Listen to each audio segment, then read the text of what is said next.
In this video I'm going to show you how to create this spill effect using Photoshop, so let's get started.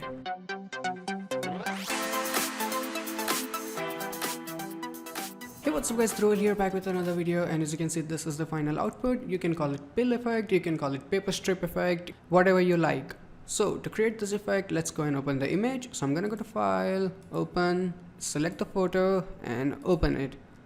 Okay, so first step, double click on the background and unlock it.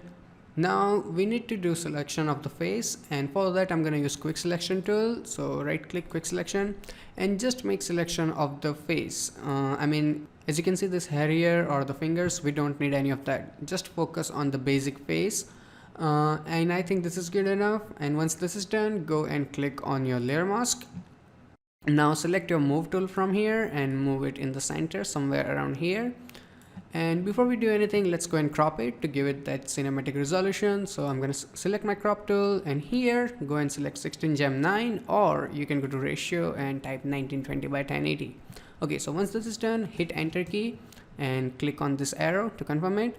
And after that, let's go and create the background. So for that, click on this icon here and create a new blank layer and go and put it under your model. After that, go and select your paint bucket tool. So right click here, select paint bucket, and in the color, go and select any dark grayish color. So I think this is good. Then go and hit OK and fill it.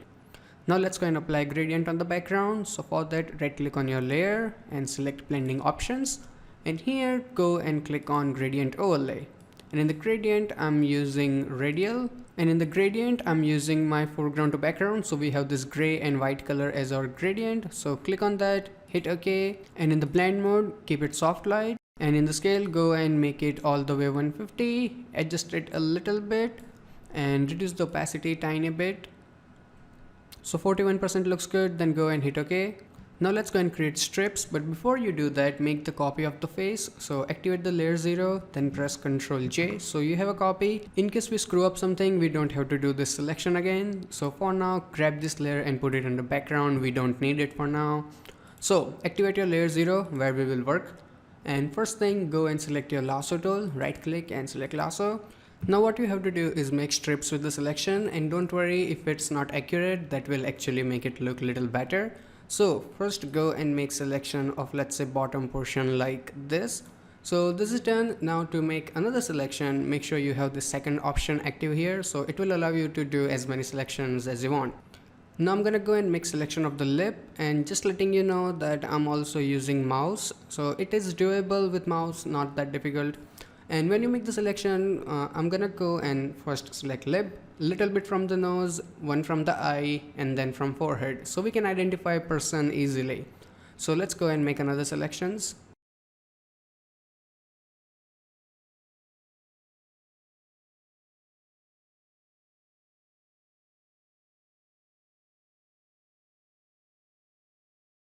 So the selection is done, but what we need to remove is actually outside of selection. So for that, go to select and then select inverse. So everything outside is selected. Then go and activate your layer mask here, and in the color, make sure you have black color on your foreground, and then press Alt backspace. So that is gone, and to remove the selection, go to select and deselect. So the foreground strips are ready, and now we have to create the background strips that will join all of this. So for that, go and create a new blank layer from here.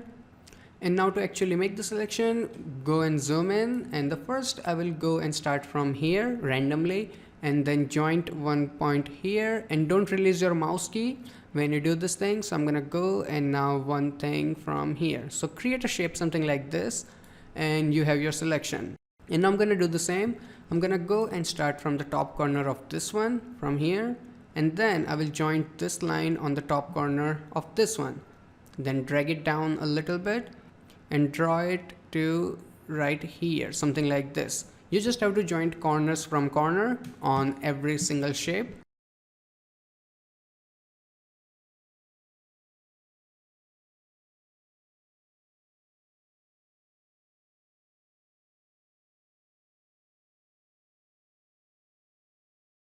So the selection is ready. Now let's go and add in the color, and for that, make sure you have your brush tool ready. Then hold down your Alt key and Option if you are using Apple, and then select a little bit darker tone from the skin.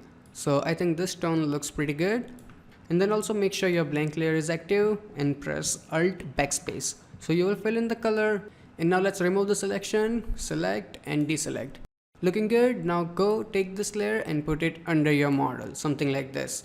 So as you can see, we have basic effect going on. And also want to give this background strips a little bit more circular feeling, and you can do that. Just press Ctrl T, then right click and select warp, and then go and drag them down a little bit, something like this.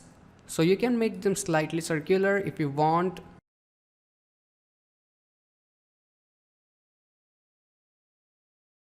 So as you can see, after making it circular, it looks a little bit better. Now let's go and add some shadow to background strips, and for that right click here and select blending options. Let's put it here. Okay, so first thing you want to do is apply a gradient overlay, and in the gradient go and select reflected. And I'm gonna go and reduce the scaling so we can see what is going on. So as you can see, this white line here, to get that, make sure your angle is 180, and in the opacity try to keep it like 30-40%, and in the blend mode it will be soft light. And then in the gradient go and select black and white, hit OK, and if it looks something like this, that means you need to reverse it. So just click on reverse and you will be good.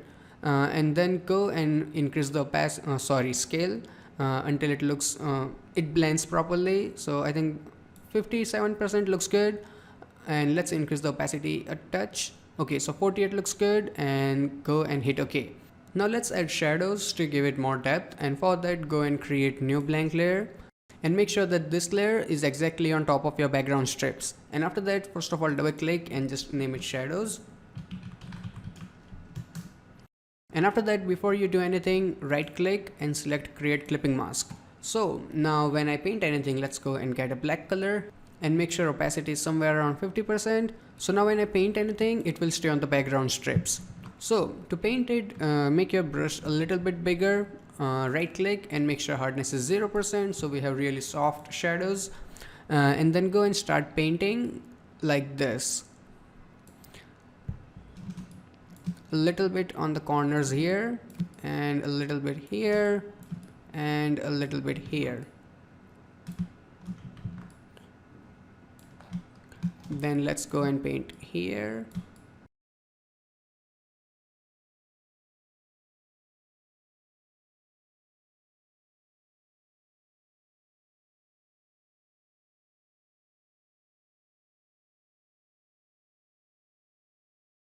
So I think this looks good enough. Let's go and turn it on and off. So as you can see, adding the shadow gives it a lot more depth.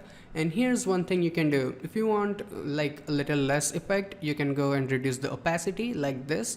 Or if you want the more effect, you can simply go and press Ctrl J. And of course, right click and create clipping mask so it only stays on the layer. And now you can go and decrease opacity of this layer, so it gives you a lot more control over like how much effect do you need. So I think this looks alright. Let's go and try to make it 35. Okay, so this looks good enough, and so this looks good and the final effect is ready. But before we go, I want to show you one thing. I mean, it doesn't look good, but you can experiment. So do you see this layer 0 here where we have cutout of the face? This one. So go and make a copy of this thing, double click on this one and name it invert. Okay, now go and put it on top of everything and hide this layer as well. Now go and turn this everything back on. So we have this effect and we have this cutout of model on top of everything. Now make sure you have model active, not the layer mask, but the model, and then press Ctrl I. Then take this layer and put it under your model like this. Then go and press Ctrl T, hold your Alt key and drag it a little bit from the side to make it smaller in comparison of your strips. Then go and confirm it. And after that, go and activate your layer on the top, this one, then right click and select blending options. And here go and add a drop shadow, and then go and increase the distance a little bit, and then go and increase the size a little bit. So this way you can add shadow and you can experiment basically however you want. So this is one thing. And also when you make the strips, as you can see, this is not very great example, but as you can see here, to achieve this look, I mean, it's basically same process, but when I did the selection, I made sure that it's a little bit more curvy, and both eyes, they are on different layer just to give it some different look. You can also look at the original file. Let's go and turn everything on. So Here in the original you can also see that I did a little bit more curves, and here it's a little bit more straight. So it depends on what kind of look you are going for. You can do anything with this thing. So that's it, and I really hope that you guys learned something from this video. If you did, hit that like button, and if you have any kind of questions or suggestions, feel free to ask me in comment section below. If you are new here, you can click on any of these boxes to check out more videos by me. Also, you can click on that subscribe button, so every time I upload a new video, you will get the update. Plus, clicking on that subscribe button will take you to my YouTube channel, where I have tons of Photoshop tutorials waiting for you. So till then, goodbye, take care, and have some fun with Photoshop.